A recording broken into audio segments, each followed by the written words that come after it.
Hi, beautiful souls. Welcome back to my Journey Faith for Compassion Hub. If you are new here, my name is Beatrice. I want to thank you from the bottom of my heart for joining this growing family. And to my viewers and subscribers, I want to thank you for walking this journey with me. Your support truly means everything.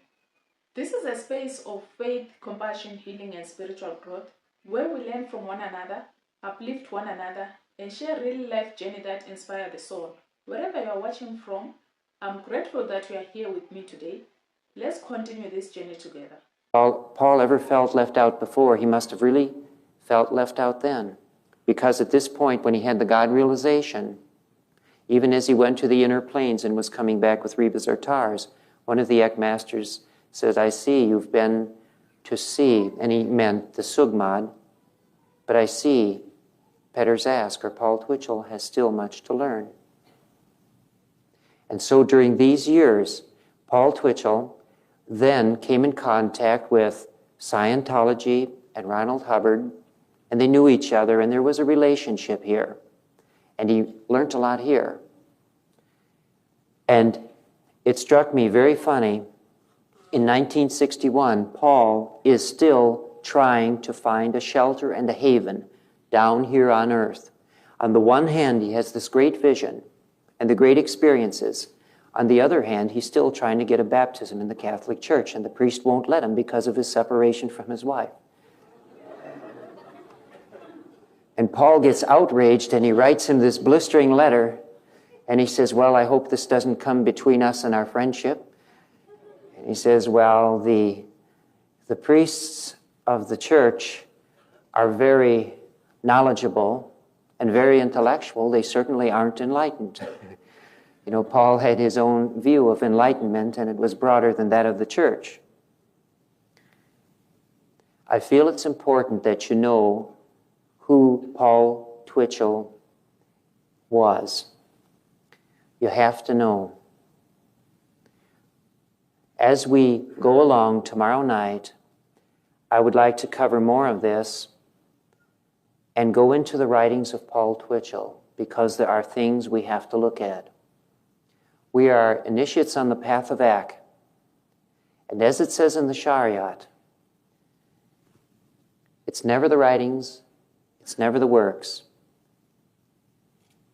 that are down here which are important. They are always the light and sound. Anything in the material worlds is fallible, is subject to error, and as Paul wrote and put down the Shariat Ki Sugmad, he said, well, you know, I'm making a translation of this. And he even explained that the Shariat Ki Sugmad comes out in many different ways. When a certain person is the vehicle or instrument for it coming out, it comes out as poetry. And for others, it comes out as parables and as stories.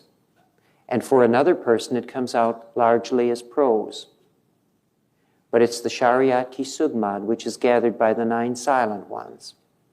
And it's drawn from the experiences of the initiates as they go through the lower worlds.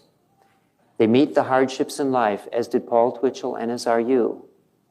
And as you meet them, there has to be something to be learned from all of this. And you know, it reminds me of the story of a man out in West Texas, I believe in El Paso. One day a young man moved in, and he just happened to come during a dry spell. It's nearly always dry, but then when it rains, it's nearly always raining. And so for weeks there hadn't been any rain, and then all of a sudden the rain fell and it wouldn't stop, and it just flooded everything. And he was commenting on this to an old man who had lived there many years, and this man came up with one observation, which may have been the sum total of all his observations in life, where he never could put 2 and 2 together, but he said one thing, you know. He said, I spend 75% of my life praying for rain, and I spend 25% of it asking it to stop. You know.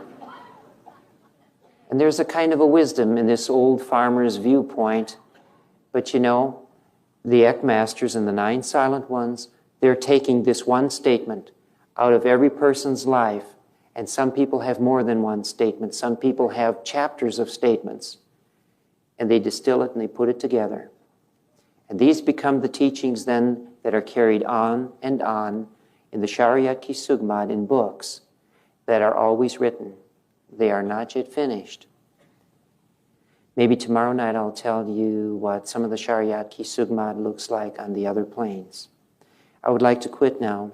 It's a lot longer than I plan to go. So I would like to leave you with this, that as you do your contemplative exercises tonight, to look to the inner master,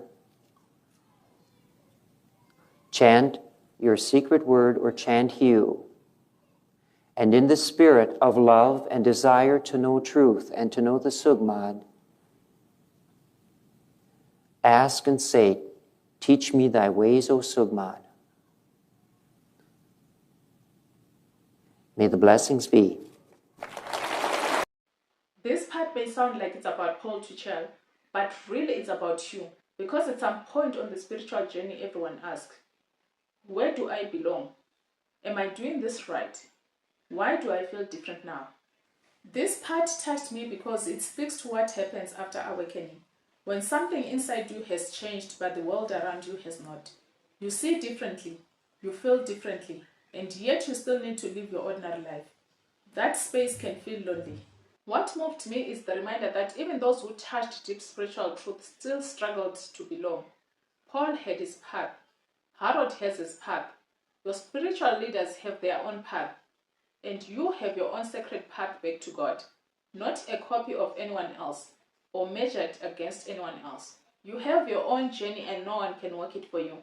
Awakening does not remove our humanity. It only deepens it.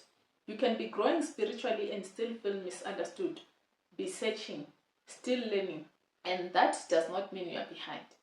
Another truth that stood out here is no organization, no book, no teacher is perfect. They were never meant to replace your inner knowing. At some point, each soul must stop borrowing certainty and begin trusting experience. Life itself becomes a classroom. The confusion, the disappointments, the waiting moments that don't make sense until later. And sometimes guidance comes through words, through stories, through experience of others.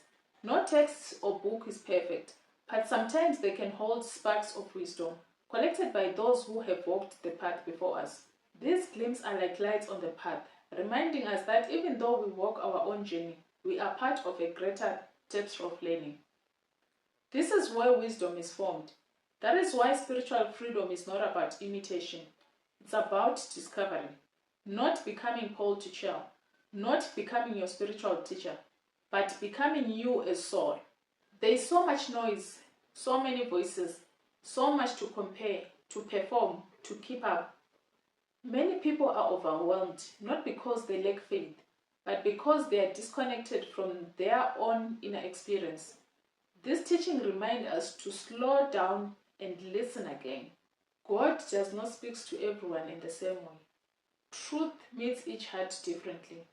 When you begin to listen, inward guidance becomes personal. Even when life feels uncertain, even when people disappoint you, even when you feel out of place, you are still guided. Your journey matters, your lessons are real, your experiences are teaching you. This is where part 3 ends, but the message continues inside you. Your life is speaking. If this message touched something in your heart, sit down with it in your heart. If you feel guided, subscribe, like, and share. If you want more information about Eckankar, I will place the website on the screen. It is www.eckankar.org. www.eckankar.org. Thank you so much for watching till the end. I love you all. May the blessings be.